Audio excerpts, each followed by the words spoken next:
Assad.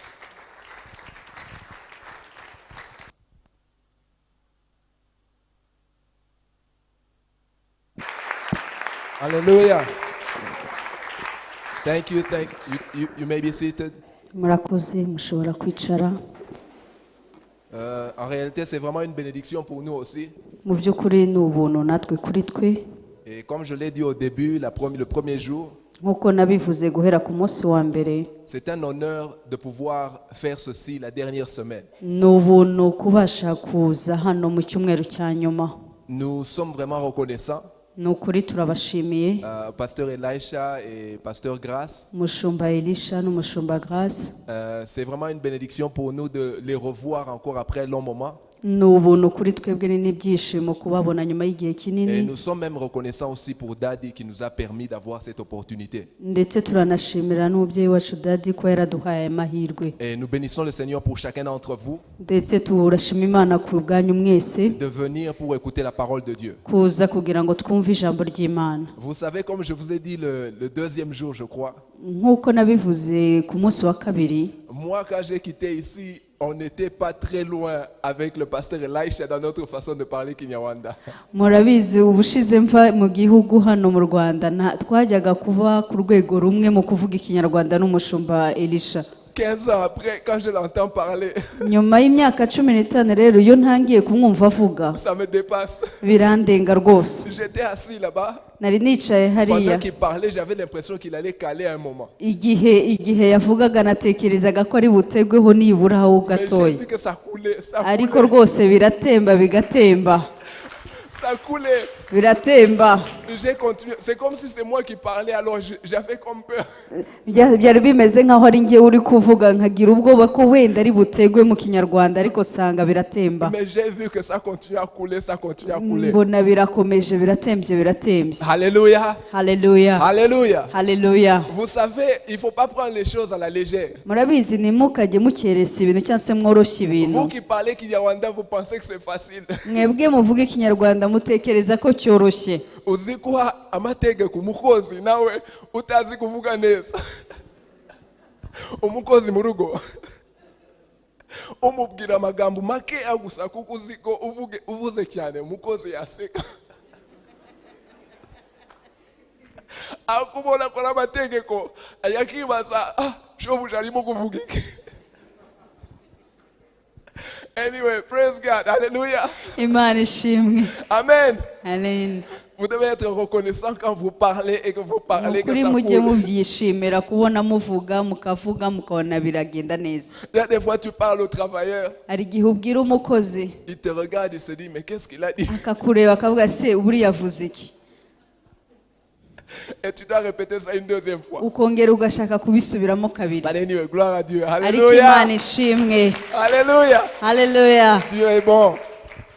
Ouais, nous allons continuer là où nous sommes arrêtés hier. Reka dukomereze aho ejo twagarukiye. Vous savez que nous parlons de la joie et la joie du Seigneur. murabizi ko turi kuvuga hejuru y'umunezero Nous sommes en train w'Uwiteka. de parler d'une joie qui n'est pas naturelle, mais une joie qui est surnaturelle. ntabwo turi kuvuga umunezero usanzwe, turi kuvuga umunezero Et le w'ubumana. premier jour, nous avons parlé de l'homme tel qu'il est composé. kandi umunsi wa mbere twavuze ibice bigize umuntu, Et nous avons vu comment le Saint-Esprit, quand il vient dans notre esprit, maze tubona uburyo ki umwuka wera yaje mu mwuka wacu, les fleuves d'eau vive commencent à jaillir. imigezi y'amazi atangira kududubiza muri Mais nous twe. avons vu que ces eaux doivent couler en abondance. kandi twavuze ko iyo migezi igomba gutemba ndetse menshi cyane. Et une des choses que le Saint-Esprit nous donne, c'est la joie. kandi kimwe mu by'umwuka wera aduha ni Et umunezero. hier, nous avons vu que quand les eaux coulent, kandi ejo twarabibonye ko iyo migezi idudubije il n'y a itembe, rien qui peut arrêter cela. nta na kimwe gishobora kubihagarika. Je vous ai donné l'exemple du volcan. nabahaye urugero rw'ikirunga. Vous savez, quand le volcan entre en éruption, murabizi iyo ikirunga kirutse, et quand les laves commencent à couler, noneho y'amazi y'umuriro atangiye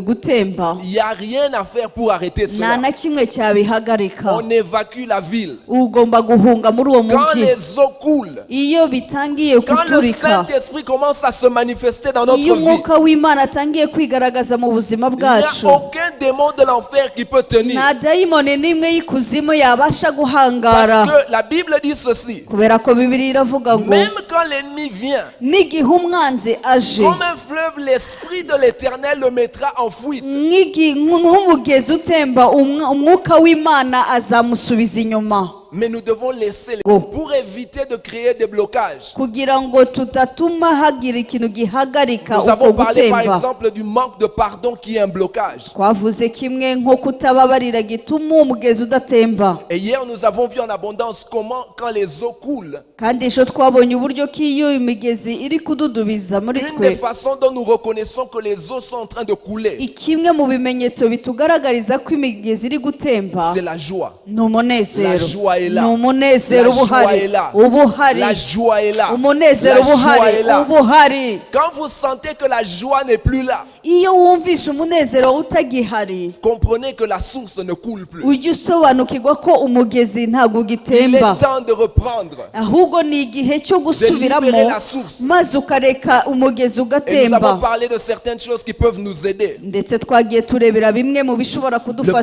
baptême du Saint-Esprit, c'est ce que le Seigneur nous a donné. harimo kubatizwa mu mwuka wera La prière en langue. kuvuga no Nous gusenga avons mu parlé de la ndimi louange et de l'adoration. guhimbaza no kuramya Imana Et nous avons parlé de la parole, la méditation et la confession de la parole de Dieu. ndetse tunavuga ku gutekereza kw'ijambo ry'Imana no kuryatura. Aujourd'hui, j'aimerais parler de la deuxième partie du sujet de cette semaine. uyu munsi ndashaka kuvuga ku gice cya kabiri ku nsanganyamatsiko y'iki cyumweru. La deuxième partie du sujet de cette semaine qui a été donnée à travers l'église par la vision de Daddy. igice cya kabiri turi burebeho ndetse riri no mwiyerekwa Imana yahaye umubyeyi wacu C'est Daddy de comment demeurer en se réjouissant dans le Seigneur. ni gute tuguma mu kunezerwa mu mwuka wera, Ou encore nous réjouir dans le Seigneur et continuer avec cela. kunezerwa mu Mana ukabihoramo. La Bible dit ceci, j'espère que je suis en train d'appuyer correctement. Ok, c'est bon. La Bible dit ceci, réjouissez-vous toujours dans le Seigneur, je le répète, réjouissez-vous. munezerwe mu mwami kandi ndongera ndavuze ngo munezerwe. Réjouissez-vous toujours dans le Seigneur. mwishimire mu mwami mu minsi yose. La question maintenant c'est comment continuer à nous réjouir parce que la Bible dit toujours. ikibazo rero aho ngaha ni gute tuzahora turi muri uwo munezero kuko Bibiliya niko idusabye Toujours. iminsi yose. Pendant que j'étais en train de méditer sur ce message, ndimo ndatekereza kuri ubu butumwa j'étais en train de penser qu'est-ce qui peut aider à cela, à maintenir cela. nari ndimo ndatekereza niki cyadufasha guhora mu kunezerwa. Et je suis revenu, j'ai vu dans la parole de Dieu, maze subira mu ijambo ry'Imana en mbona regardant yuko les gens qui avaient une forte joie envers le Seigneur. ndeba abantu bari bafite umunezero ukomeye mu Mana, J'ai vu quelque chose qu'ils avaient en commun, mbona ikintu bahuriyeho bose c'est la parole de Dieu. ni ijambo ry'Imana. Et j'aimerais ce soir que nous puissions parler de la parole de Dieu. kandi ndashaka ko tuvuga hejuru y'ijambo ry'Imana Moi uyu mugoroba. personnellement, j'aime beaucoup la parole de Dieu. njyewe rwose ku giti cyanjye nkunda ijambo ry'Imana. Alléluia. Haleluya. La Bible dit ceci, Jésus quand il était avec les disciples, Bibiliya iravuga ngo igihe Yesu Kristo ari kumwe n'abigishwa, une fois c'était la deuxième fois qu'il multipliait les pains. yari ubwa kabiri atubuye imigati. Et les gens, vous savez, les gens vivent plus dans la chair. murabizi abantu bakunze kuyoborwa n'umubiri kamere. Les gens aiment ce qu'on peut sentir, ce qu'on peut abantu voir. bakunda ibintu bifatika, ibintu ushobora kubona. Je crois que je l'ai dit le premier jour, quand vous parlez à quelqu'un de quelque chose à manger ou à boire ou quelque chose qu'il peut toucher l'argent, narabivuze guhera ku munsi wa mbere yuko iyo ubwiye umuntu ibintu bifatika, amafaranga, ibintu aboresha amaso, alors les gens ont la joie. aho umuntu aba afite umunezero. Mais notre joie n'est pas, notre joie qui est de l'esprit ne doit pas être basée sur les choses physiques. ariko umunezero wacu turi kuvuga ntabwo ari umunezero uterwa n'ibifatika n'ibigaragarira amaso. La deuxième fois quand Jésus a multiplié les pains, rero ubwa kabiri Yesu Kristo ari gutubura imigati, les gens ont mangé. abantu barariye. La Bible dit qu'ils ont mangé jusqu'à ceux qui avaient même des restes. Bibiliya iravuga ngo barariye ndetse baranasigaza. Ils sont rentrés chez eux, maze batashye ils iwabo ont annoncé la nouvelle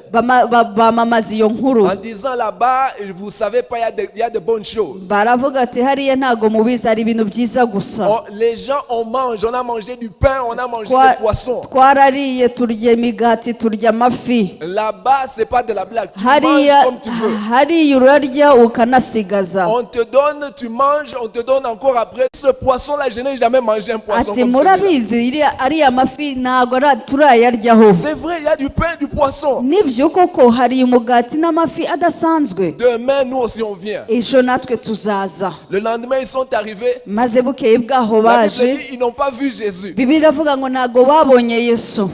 Ils ont demandé, on a dit non, il est de l'autre côté de la rivière. Maze barabaza barangije baravuga ati oya bari hirya y'uruzi. Ils ont cherché des bateaux, ils ont traversé. Ntacyo bafata ubwato babijyamo bajya Et gushaka dit, moi aussi, je dois umushaka. manger ce Avuga pain-là. ati natwe turashaka kurya kuri uwo Moi aussi, je mugati. dois manger ce Natwe poisson-là. turashaka kurya kuri uwo Quand mugati. ils sont arrivés ce jour-là, Bahageze uwo munsi, au lieu que Jésus multiplie les pains, aho kugira ngo Yesu Kristo atubure imigati, il leur a donné ce passage. maze abaha iki cyanditswe.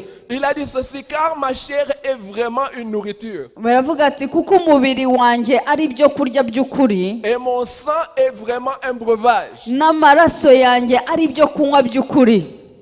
Il dit, celui qui mange ma chair Aravuga ati ufata ku mubiri wanjye et qui boit mon sang, maze akanywa no ku maraso yanjye, celui-là a la vie. uwo nguwo afite ubuzima.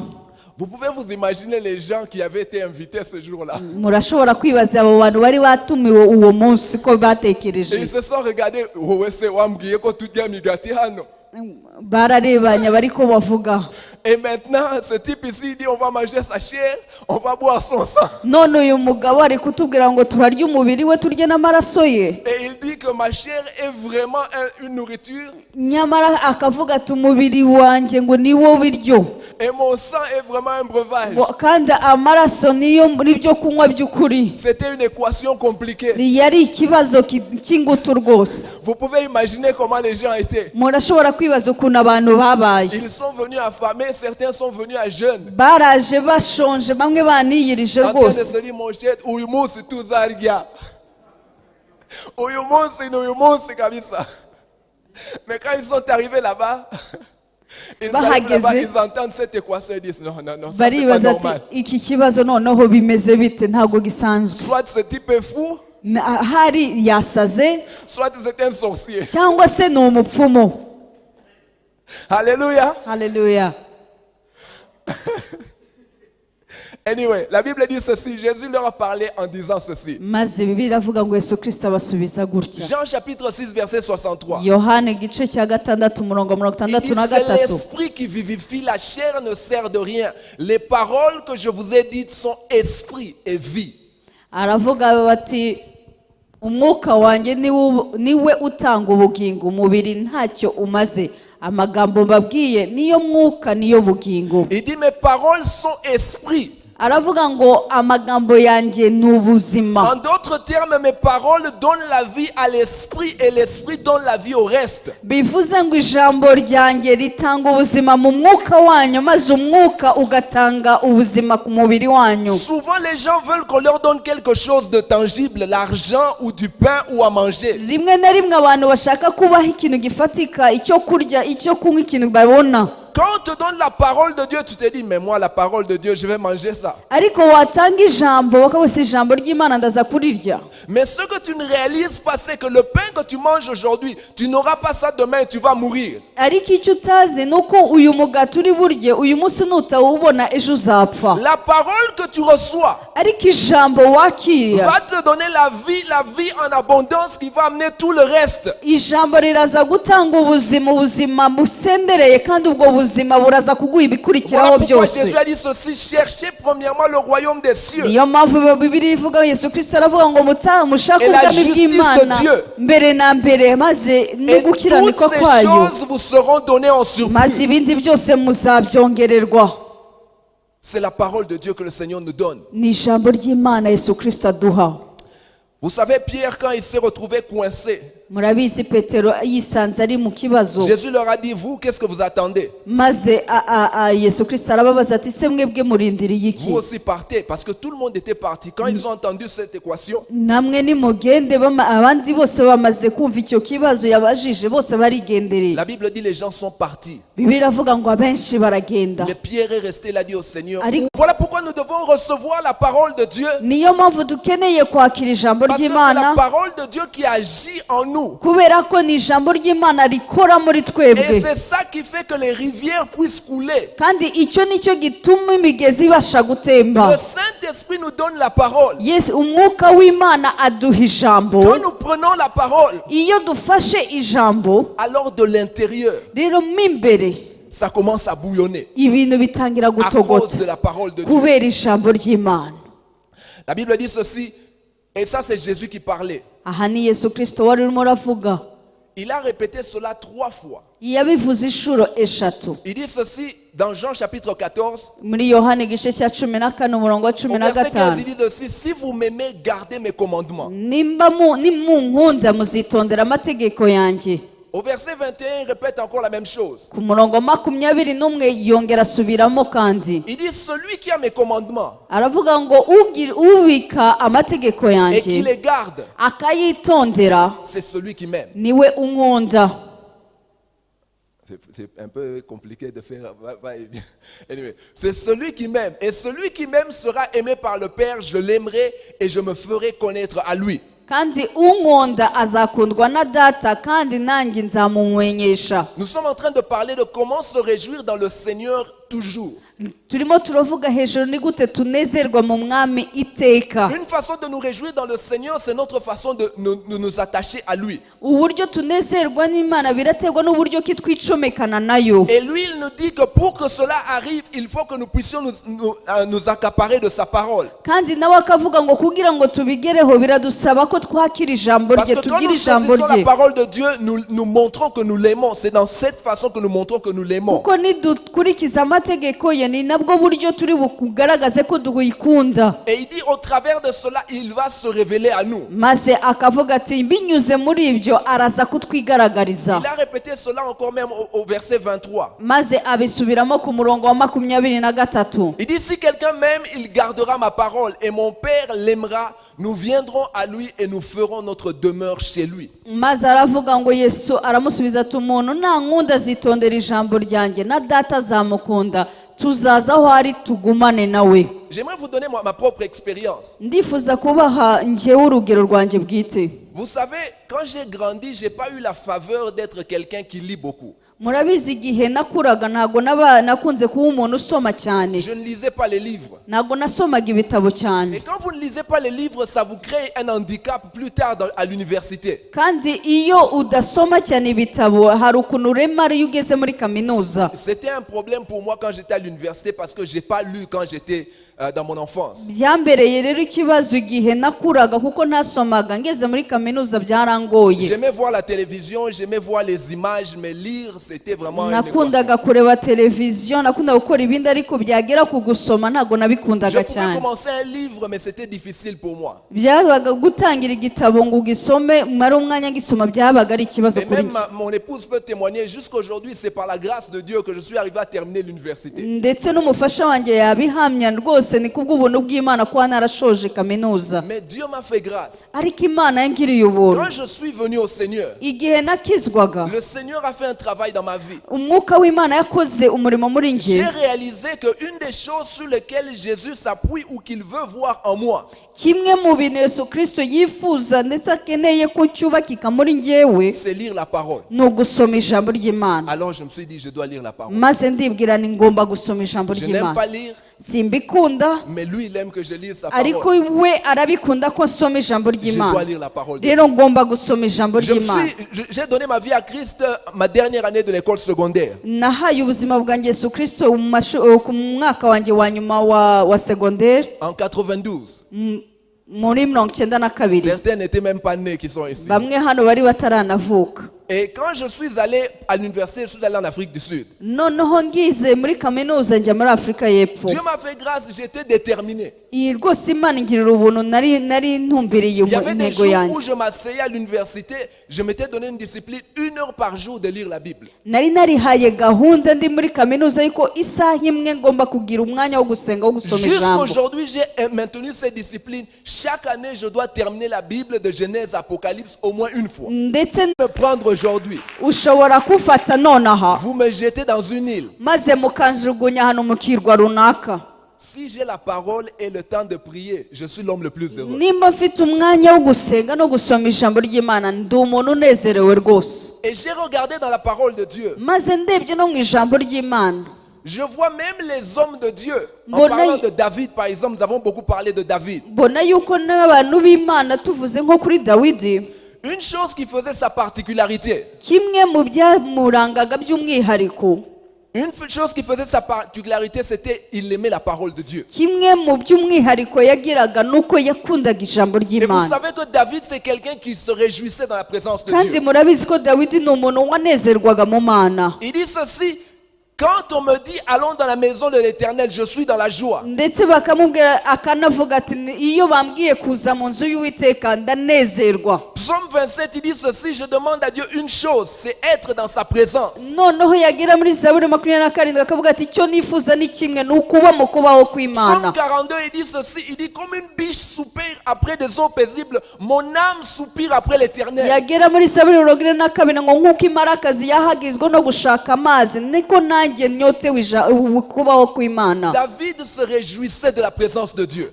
Dawidi yanezerwaga kubaho Et kw'Imana. quand j'ai regardé la vie de David, j'ai vu la connexion avec la parole de Dieu. Maze ndebye Dawidi mbona ugucomekana n'ijambo ry'Imana. Et dans Deutéronome chapitre 17, Noneho mu gutegeka kwa 2:17 Dieu avait donné un ordre au roi. ahangahe Imana yari yahaye itegeka Quand umwami. le roi prenait sa place de roi, Igihe umwami yafataga intebe ye y'ubwami, lui-même il devait prendre son stylo. nawe ubwe yagombaga gufata ikaramu ye Et il devait écrire la loi. maze akafata akandika amategeko, Lui-même écrire tout ça dans un livre. nawe akabifata akabyandika mu gitabo. Et il devait, la Bible dit ceci, quand il accédera au trône, il écrira sur un livre pour son usage personnel une copie de cette loi qui lui communiqueront, que lui communiqueront les prêtres lévites.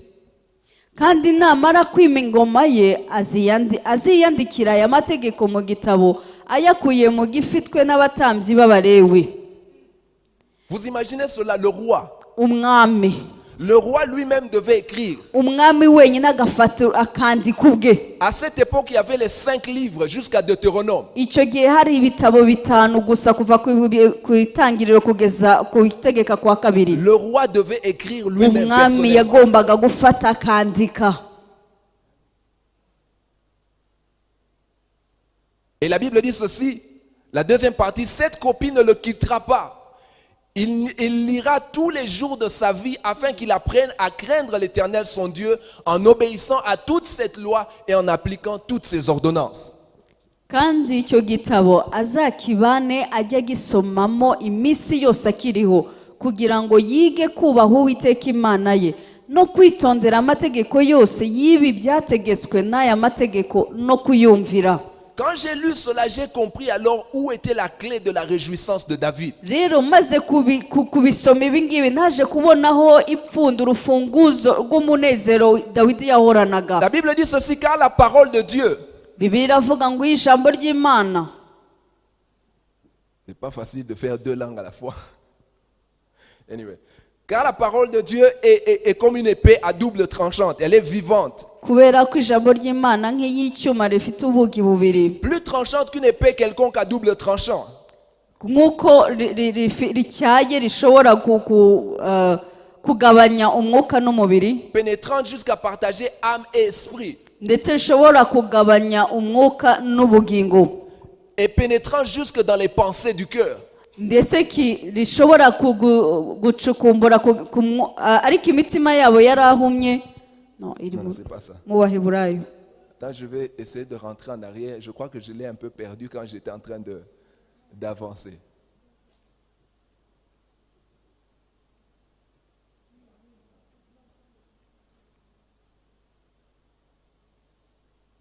Non, non, c'est Romain.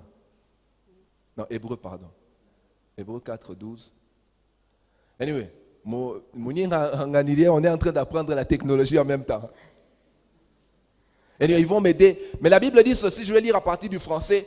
Baraza kudufasha ni mu J'ai Baheburayo lu igice Hébreux cya chapitre kane. 4 verset 12, mais Jacques chapitre 1 verset 21 dit ceci aussi. C'est pourquoi rejetant toute souillure et tout excès de malice, recevez avec douceur la parole qui a été plantée en vous et qui peut sauver vos âmes.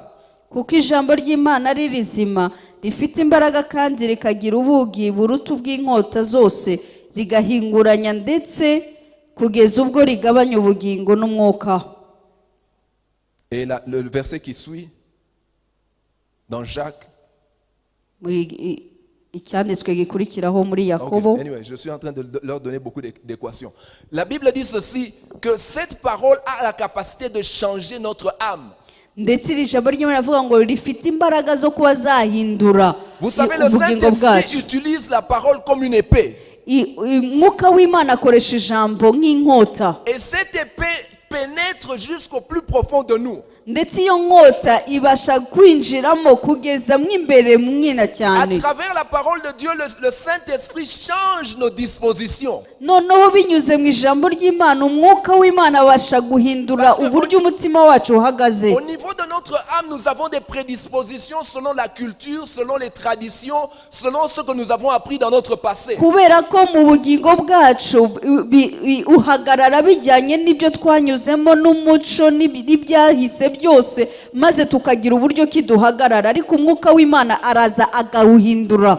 Des fois même quand la joie est là, ndetse rimwe na rimwe niyo umunezero uhari, vous ne savez pas exprimer ça. nta nubwo ubasha no kubigaragaza. Moi, je viens de cette culture. Njyewe rero mva muri uwo muco. C'est la culture où vous grandissez, il n'y a pas d'émotion. Ni umuco aho nta marangamutima ugaragaza. La joie est là, umunezero urahari, mais tu ne sais pas exprimer ça. ariko ntuzi kuwugaragaza. Pourquoi? C'est au niveau de l'âme, tu es bloqué. Kubera ko ni mu bugingo bwawe aho ngaho birahagarara. Tu es coincé.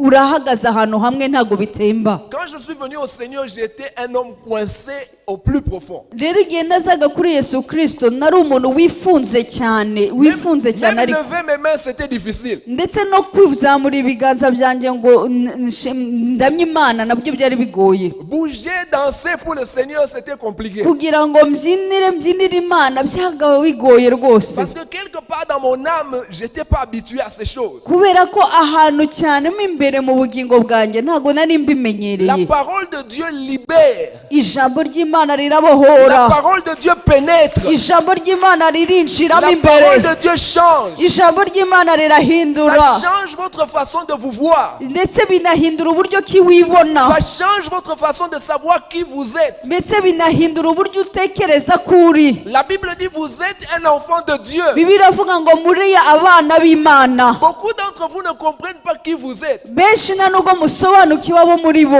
Quand vous allez dans la maison d'un général, Iyo ugiye mu nzu y'umusirikare ukomeye vous w'umujenerali, trouvez à l'extérieur des militaires. ubasha kubona hanze ingabo zimurinda. Quand il dit aux militaires va, Iyo abwiye ingabo ze ati genda, les militaires vont. ingabo ziragenda. Vous, ce que vous ne réalisez pas, Namwe rero ibyo la Bible mudasobanukiwe, dit il donne des ordres à ses anges Bibiliya iravuga ngo ategeka abamarayika en ce qui vous concerne. kugira ngo ibarinde. Au psaume 91, Ndetse Zaburi 91 baravuga quand ngo toi tu quittes la maison, wowe igihe wahagurukaga mu il rugo y a des anges puissants hari abamarayika bakomeye qui t'accompagnent. baguherekeje. Dans le monde spirituel, Mu isi y'umwuka quand ils te regardent, iyo bakurebye ils se disent il ne faut pas jouer avec celui-là. barakubwira ati uriya ntumukinishe, Il ne faut pas jouer avec celui-là. ntumukinishe uriya. Mais quand tu es ignorant de ces réalités, Ariko iyo utabizi tu fais même perdre la force à tes anges. ahubwo utuma n'abamarayika batakaza imbaraga zabo. Tu te retrouves dans le monde, Usisanga mu isi tu commences à faire comme tous les gens du monde. ugashaka gukora nk'uko ab'isi bose bakora. Les anges se disent, yeah, baba, ouais.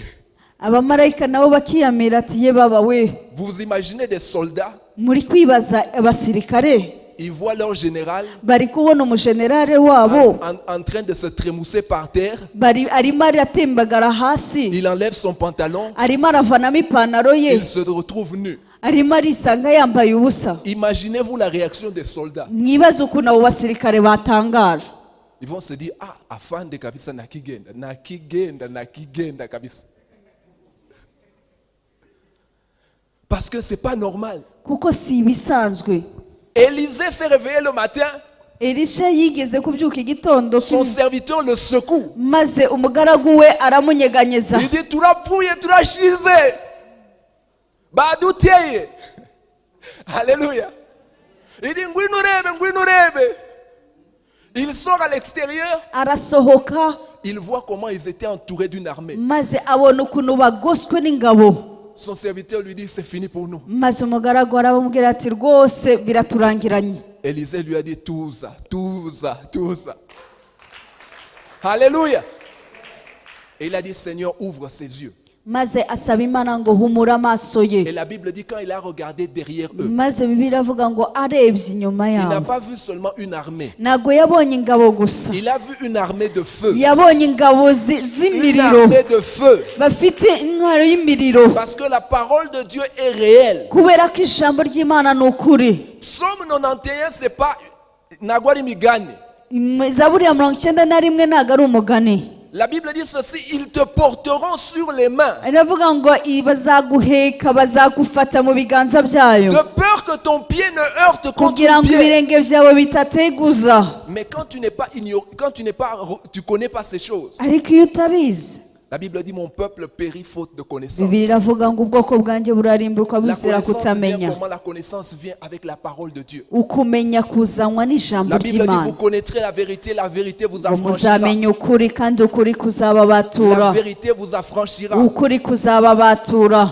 Je me suis perdu un peu avec les PowerPoint ou avec le fil des idées, avec les lettres. Natakaye gatoya Mais nkurikisha la parole PowerPoint. qui suit que je voulais donner, c'est Ariko icyanditswe nashakaga gukurikizaho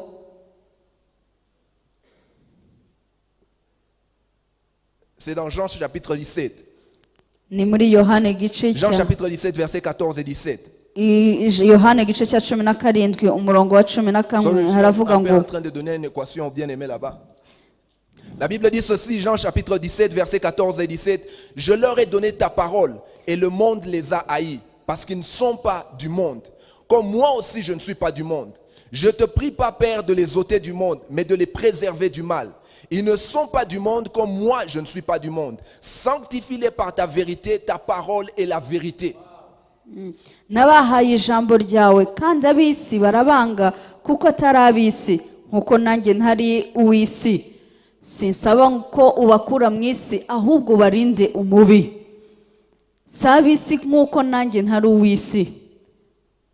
Ubereshe ukuri, ijambo ryawe ni ryo kuri. Alléluia. Haleluya. Jésus dit ceci avant de partir. Yesu Kristo avuga ibi bintu mbere yuko Il dit, asubira mu Père, ijuru. Aravuga ngo Ils sont dans le monde, bari mu isi mais ils ne sont pas de ce monde. ariko ntabwo ari ab'isi. J'aurais voulu partir avec eux, Nari kwifuza rwose kubatwara mais ils doivent rester ici. ariko bagomba kuguma hano. Mais je leur ai donné une chose. Ariko nabahaye ikintu Je leur ai kimwe, donné ta parole. nabahaye ijambo Je sais ryawe. que par ta parole, Ndabizi ko mu ijambo tu sauras ryawe les disposer. ndabizi ko uzabarinda, Sanctifie-les par ta parole, car maze ta parole est la ubereshe vérité. ijambo ryawe kuko ijambo ni ryo kuri. Parce que la parole de Dieu qui vous dispose et qui vous prépare. Kubera ko ijambo ry'Imana niryo Le riribategura, niryo Saint-Esprit utilise cette riribatunganya. parole pour vous préparer et vous disposer. Umwuka w'Imana yaduhaye ijambo kugira ngo ridutunganye, ridutegure. La Bible dit ceci au Romains chapitre 12 verset 2. Bibiliya ikavuga mu Baroma 12 Ne umurongo wa vous 2. conformez pas au siècle présent, Ni mais mwi- soyez transformés par le renouvellement de l'intelligence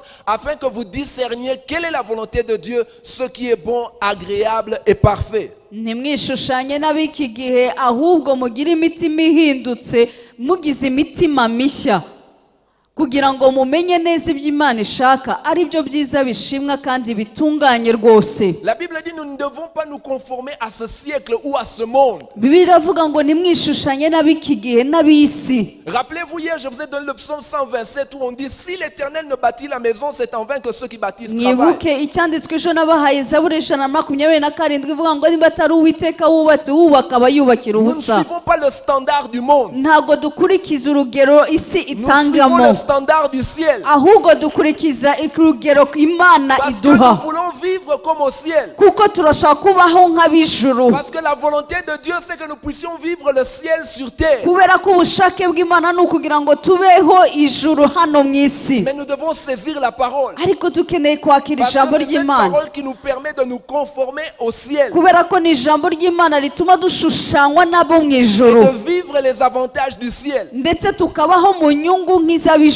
Vivre avec l'abondance du ciel. kubaho udufite ibisendereye nk'ibyo nk'iby'abo mu ijuru. La Bible dit ceci, Jésus tressaillit de joie Bibiliya iravuga ngo Yesu Kristo yuzura par umunezero le Saint-Esprit. mu mwuka.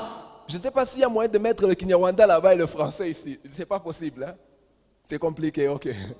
Il dit ceci, Jésus tressaillit de joie par le Saint-Esprit et il dit, je te loue Père, Seigneur du ciel et de la terre, de ce que tu as caché ces choses aux sages et aux intelligents et de ce que tu les as révélées aux enfants. Oui Père, je te loue de ce que tu l'as voulu ainsi. Muri uwo mwanya yishimira cyane mu mwuka wera, aravuga ati ndagushima data mwami w'ijuru n'isi, kuko ibyo wabihisha abanyabwenge n'abahanga ukabimenyesha abana bato. Ni koko data, kuko ariko wabishatse. Vous savez, quand la parole de Dieu entre en vous, vous tressaillissez de joie. Murabizi iyo ijambo ry'Imana ryaje muri wowe wishimira mu mwami. N'est-ce pas que vous sentez la joie quand vous entendez la parole de Dieu? Ese ntimunezerwe iyo mwumvishe ijambo ry'Imana? Parce que vous êtes en train d'entendre ce qui vous concerne, ceux qui parlent de d'où vous venez. Kubera ko muri kumva ibijyanyu, muri kumva ibyaho mwaturutse mu ijuru.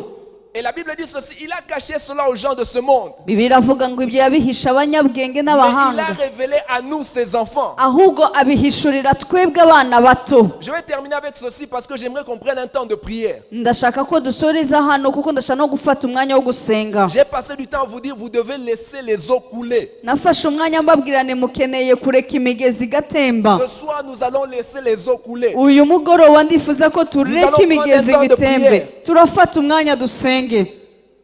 J'aimerais donner une histoire et puis je vais revenir à ce passage, vous allez comprendre. Ndaza gutanga urugero, inkuru imwe maze turasubira kuri kino cyanditswe. Vous savez, on a parlé d'une histoire quelque part d'un fermier. Hari inkuru bavuze y'umubibyi. Le fermier a pris un œuf d'un aigle qu'il a rencontré quelque part. Y'umworozi maze afata igi. Il a ramené cela dans sa ferme. Maze arisubiza mu murima we. Comme il ne savait pas quoi faire, il a mis ça avec les autres poules. Kubera ko atarabizi afata igi ry'inkoko arishira mu zindi nkoko. Il a mis ça avec les poules. Igi ry'ikizu arishira mu igi mushira mu nkoko. Anyway, on va lire ce passage et puis je vais revenir sur l'histoire. Ndaza gusoma kino cyanditswe maze turaza gusubiramo. Pour essayer de bien coordonner, je vais lire en français et puis elle va lire en anglais, en Kinyarwanda. La Bible dit ceci au verset 14. Mais leur esprit est devenu incapable de comprendre. Aujourd'hui encore, lorsqu'ils lisent le livre de l'Ancienne Alliance, ce même voile demeure. Il ne leur est pas ôté, car c'est dans l'union avec Christ qu'il est levé. Verset 18. Et nous tous, qui le visage découvert, contemplons comme dans un miroir la gloire du Seigneur, nous sommes transformés en son image dans une gloire dont l'éclat ne cesse de grandir. C'est là l'œuvre du Seigneur, c'est-à-dire l'Esprit. Ariko imitima yabo yari ihumye ndetse kugeza na bugingo n'ubu iryo sezerano rya kera risomwa cya kitwikirizo kiba kigitwikiriye imitima yabo ntibamenye ko cyakuweho na Kristo. Ariko twebwe twese ubwo tureba ubwiza bw'umwami tubureba nko mu ndorerwamo mu maso hacu hadatwikiriye, duhindurwa gusa nawe tugahabwa ubwiza buruta ubundi kuba bwiza nk'umwami w'umwuka. Ce qu'il est en train d'expliquer, si vous pouvez lire tous les chapitres, vous allez bien comprendre. Il dit ceci, quand les enfants d'Israël lisaient la parole de Dieu, Bibiliya iravuga ngo igihe abana b'Isirayeli basomaga ijambo ry'Imana, il y avait un voile devant eux. hariho ikibatwikiriye. Ils ne pouvaient pas comprendre les Écritures. Ntago bashoboraga gusobanukirwa ibyanditswe. Quelque part, Jésus a dit ceci aux pharisiens. Maze hamwe Yesu Kristo yigeze kubwira Il a abafarisayo, dit, vous lisez les Écritures tous les jours. aravuga ati musoma ibyanditswe buri munsi. Ces passages parlent de moi. Aravuga ati ibi byanditswe bivuga kuri njyewe, Mais vous ne voulez pas venir à moi. ariko ntimushaka kuza kuri njye. Parce que la Bible dit ici, quand ils lisent, ils ont un voile. Kubera ko aravuga ngo niyo basoma hako amaso yabo Je hatwikiriye. reviens maintenant à mon histoire. Noneho reka asubire ku nkuru Vous yanjye. voulez entendre l'histoire? Murashaka kumva iyo nkuru? Alléluia. Haleluya. Le fermier a pris l'œuf de l'aigle. Maze uwo mworozi afata igi ry'ikizu Il a mis ça avec les poules. agishira mu nkoko. Après un certain moment, l'œuf s'est, on dit quoi, et s'éclore. Maze igihe kigeze igi riraturaga, maze umushwi uraza. Ok. Et l'aigle s'est retrouvé avec les poules. maze igishwi cy'ikizu kisanga mu nkoko Comme l'aigle ne connaissait rien d'autre, kuko nta kindi cyari kizi. l'aigle a commencé à imiter tout le monde. Umwana w'ikizu nawe atangira gukora nk'uko abona inkoko ziri kubikora, L'aigle mangeait comme tout le monde mangeait. ndetse ikarya nk'uko n'abandi barya. Les poussins ont grandi, maze udushwi tw'inkoko turakura ils sont devenus poules et ils se sont arrêtés. duhinduka inkoko rwose zigeraho zirakura. L'aigle a grandi et a continué à grandir. Ikizu nacyo kirakomeza kirakura gikomeza Mais comme kirakura, l'aigle était avec les poules, ariko nk'uko ikizu cyari kumwe n'inkoko, l'aigle faisait exactement comme tout le monde. inkoko yakomezaga gukora ikizu cyakomeza gukora nk'inkoko. Vous voyez les poules comme ils sont dans la classe des oiseaux. Rero Les poules comme ils sont dans la classe des oiseaux. inkoko nk'uko ziri mu rwego rw'inyoni, De temps en temps, ils montrent aussi qu'ils peuvent faire quelque chose. rimwe na rimwe rigiye zikubita amababa zikagaragaza nk'aho ari inyoni nyine. Et des fois, vous voyez, ils volent, mais ils ne savent pas voler. Rimwe na rimwe zikanagerageza kuguruka ariko Ile ntabwo tombe. zibizi neza, ariko zikubita amababa. Alors l'aigle aussi faisait la même chose. Rero ikizu nacyo rimwe kikajya gikubita amababa Mais yacyo, un jour, ariko umunsi umwe pendant que toutes les poules étaient dans la cour, igihe izindi nkoko zose zari ziri muri icyo il y kibanza, a eu un aigle dans les cieux. hari ikindi kizu mu kirere, Et tous les poules, par instinct, maze izindi nkoko nk'uko bibari muri kamere zazo elles ont fui pour se cacher. zirahunga kugira ngo zihishe. L'aigle a été curieux et a commencé à regarder au ciel. Maze ikizu kigira amatsiko kikomeza kureba mu kirere. Et comme je vous ai dit hier, les aigles planent. Nk'uko nababwiye ejo, ikizu kiraguruka, Les aigles ne battent pas les ailes. ntabwo zikubita amababa, L'aigle ziraguruka. était en train de planer. Rero amababa y'ikizu ikizu cyari kirimo kiraguruka. Et plus l'aigle regardait l'autre aigle, Rero uko ikizu cyarushagaho kureba ikindi kizu mu kirere kiri il kuguruka, sentait quelque chose au fond de lui-même. gitangira kumva ikintu muri kamere Et yayo, progressivement, il a commencé à déployer ses ailes. maze buhoro buhoro gitangira kurambura amababa Et yayo, il a commencé à bouger. maze gitangira kuyanyeganyeza, Et finalement, il a volé. maze kiraguruka. La Bible dit ceci en parlant de Jésus: tel il est, tel nous sommes dans ce monde. Bibiliya iravuga ngo uko ari niko natwe turi. Ce verset maintenant 18 dit ceci. Maze kino cyanditswe cyo kikavuga gutya Il dit ceci: quand nous regardons à la parole de Dieu, ngo iyo turebye ijambo nous ry'Imana, regardons la gloire de Christ. tureba icyubahiro cya Kristo, La Bible dit avec nos visages découverts. ndetse n'amaso yacu adatwikiriye. La Bible dit nous sommes transformés en la même image de gloire en gloire. Ndetse Bibiliya ikavuga ngo turahindurwa mu cyubahiro, tuva Et mu la Bible dit cyubahiro que tujya ça mu c'est kindi. l'œuvre du Saint-Esprit. Kandi uwo ni umurimo w'Umwuka Wera. Mais ça se produit quand nous regardons à la parole. Ariko ibyo bikoreka iyo turi gutumbera ijambo J'aimerais ry'Imana. te dire ce soir, il est temps pour toi de voler. Ndashaka kukubwira uyu mugoroba ni igihe cyawe cyo kuguruka. Tu n'es pas appelé à rester sur le sol. Ntago wahamagariwe kuguma ku butaka, Tu n'es pas appelé à faire semblant. ntago wahamagariwe gusa nk'aho Tu uguruka, es appelé à déployer tes ahubwo ailes et à wahamagariwe monter. kuguruka ukarambura amababa yawe. La Bible dit ceci: ceux qui s'appuient sur l'Éternel, Bibiliya ivuga ngo abishingikiriza ku ils Uwiteka prennent de l'envol comme ngo l'aigle. baraguruka nk'ibizu, Ils courent sans se fatiguer. ngo bariruka ariko ntibaruha, Ils marchent sans se lasser. baragenda ariko ntibacogora. Alléluia. Haleluya. Il est temps pour toi de quitter le sol. Icyo ni igihe cyawe cyo kuva ku butaka. Tu es resté pendant longtemps sur le sol. Umaze igihe kinini cyane ku butaka, Tu as été pendant longtemps coincé. igihe kinini upfukiranywe. L'Esprit de Dieu en toi t'appelle maintenant. Umwuka w'Imana muri wowe ari kuguhamagara, Il t'appelle à ta ari destinée. kuguhamagara mu ho Il yagugeneye, t'appelle à ton appel. arimo araguhamagarira mu muhamagaro Je wawe. sais que tu es né là où tu es né. Ndabizi ko wavukiye aho Mais wavukiye, n'oublie pas une chose. ariko ntiwibagirwe ikintu, Tu es né une deuxième fois. wavutse ubwa kabiri. La Bible dit à ceux qui l'ont reçu, Bibiliya iravuga ngo à abamwakiriye ceux qui bose, croient en son nom, ngo abizera izina il rye, a donné le ngo pouvoir yabahaye wampaye ubushobozi ngo ubushobozi bwo guhinduka abana b'Imana. Il est temps pour toi de te lever. Ni igihe cyawe cyo guhaguruka. Il est temps pour toi de déployer tes ailes. Ni igihe cyawe cyo kurambura amababa. Il est temps pour toi de quitter le sol. Ni igihe cyawe cyo kuva ku butaka. Il est temps pour toi de voir maintenant comme l'aigle. Ni igihe cyo kureba nko kureba ibizu. Vous savez que l'aigle peut voir 8 fois plus loin que l'homme. Murabizi ko ikizu gishobora kureba inshuro zikubye 8 kurusha umuntu. Alléluia. Haleluya. Nous allons prendre un temps de prière maintenant. Reka dufate rero umwanya wo Mettons-nous tous gusenga. ensemble Reka debout. twese duhaguruke.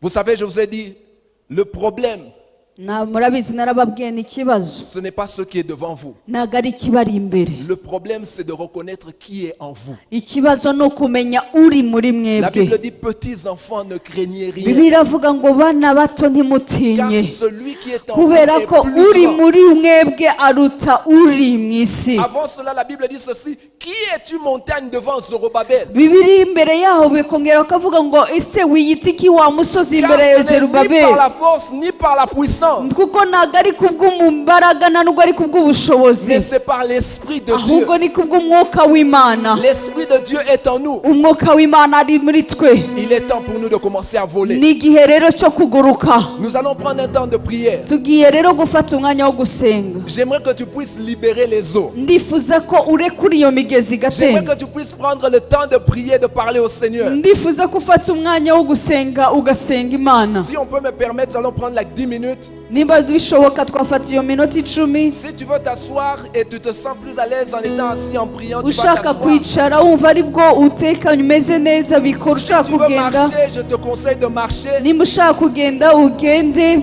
Mais j'aimerais maintenant que tu sortes, que tu quittes le sol. Ariko ndifuza kuva ku butaka. Va kubutaka nibyo. Alléluia. Quitte le sol. Va ku butaka. Tu as pendant longtemps été avec les poules. Umaze igihe ukubita gusa n'inkoko. Jusqu'à croire que tu es une poule. Kugeza igihe watekereje yuko umeze nk'inkoko. Quelquefois tu as battu les ailes, tu as senti que tu allais quelque part. Rimwe na rimwe ugakubita amababa ugatekereza ko ari aho ugiye kujya. Non, c'est pas ça ta destinée. Oya ntabwo ari cyo Il uhamagariwe. est temps pour toi de Ni voler. igihe cyo kuguruka. J'aimerais que tu puisses prier Ndifuza yuko usenga et que tu puisses commencer à parler au maze Seigneur. upfukure ayo mariba y'imigezi ni muri Prenons wowe. un temps, prions le Seigneur. Maze reka dufate umwanya wo gusenga. Reka Sois dusenga. libre, prions le Seigneur. Qui la maïre de Bredish Katapala de Bredesk.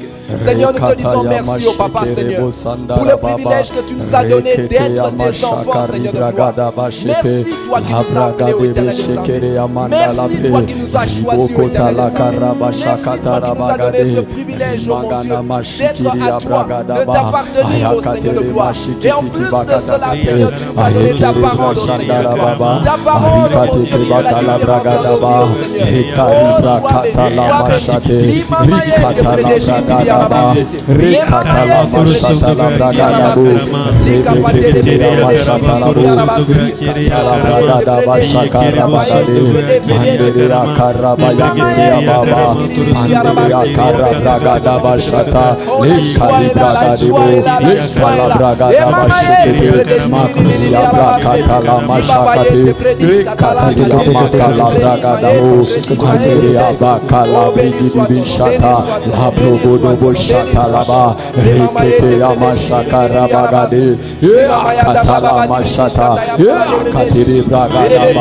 La braga di Bashakara Brogodobo, la Brigade Shakara Bagadi, Mandiria Baba, Mandiria Katebo, Rikatara Brashata, Rikitia Brigade Shandara Bagadi, la Brigade Shikiria Bagada Bragadabu, Hamana Namashigade, Lekari Bragadaba, la Brogodobo Shikiria Magara Brigade Shanda.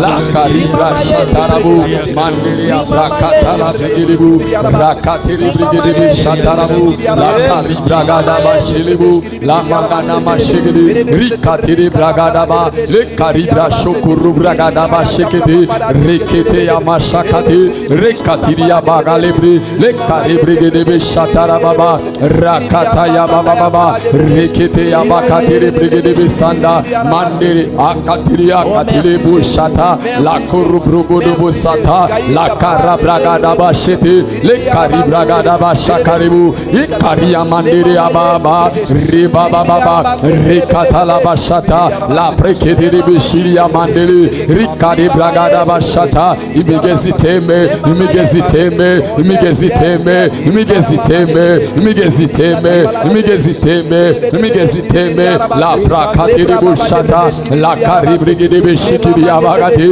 la makuru bragada bashati rekatiri abakara bragada bu rekete amashata rakata yabakari brigidi bisanda li brigidi bishatara baba senga tembesha rekuri migezi tembe rekuri migezi mukitembe zikurimo yo migezi kurimo yo migezi kurimo yo migezi kurimo yo migezi kurimo yo migezi kurimo kubwumuka w'Imana kurimo yo migezi kurimo rekitembe rakata yabashata li kari brigidi bishatarabu rakata yabashakara bayenderibu la kari brigidi bisanda mandele akaraba katiri bashata rikata kata rikete yabakala bragadibu la karabragada bashata imigezi teme mwame imigezi dudubize imigezi teme